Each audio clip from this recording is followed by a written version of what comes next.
I'm Gretchen Durst Jacobs, and I'm part of the Art Matters show at the Dana Wiley Gallery.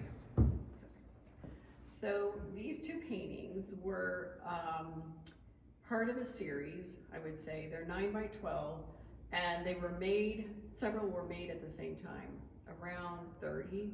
So 30 sheets of 9 by 12. There's a grid that you can see faintly on these. That was really dominant in the beginning. And I would establish a bit of a palette for certain groups. Like this 5 is gonna be this, because I would mix up some color first. And then maybe the next 5 will be this palette, and then the next 5 might be something new.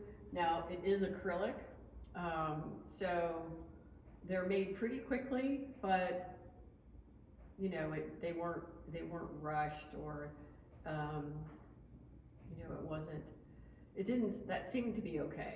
That worked for me fine. So that kind of gives you the idea of, I'm interested in the grid, which I've been interested in a long time, and I'm interested in the gesture. And the two together, for me, it represents chaos and control. And I feel like my work also represents connectivity and connections. So I feel like I don't need to explain that as much, because I'm hoping that viewer can make those connections and come up with their own connections, or connectivity. So that's loosely how the grid shows up. And in these, the grid is barely visible, and in others, it's much more visible. So they reference, of course, landscape, because I was a landscape painter, still am a landscape painter. I don't go out as much. I still go out, but I don't, that's not my sole inspiration. So even though I say it's not my sole inspiration, nature is. And these two landscapes, I want to call them landscapes, came together from memory and from the feeling of the landscape. Probably 25, 30 years I spent working in plein air, and that memory is really strong. And I'm outside a lot. I have a big dog. I walk this dog 2 to 6 miles a day. And of course, in better weather, it's definitely closer to 5 or 6.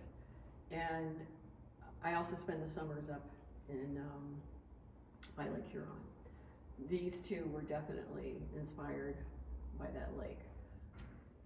A lot of my work is experimental, so especially now more than ever.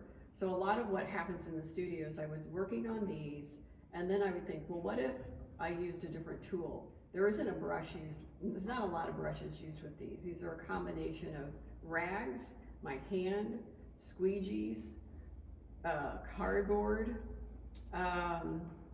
printing two together.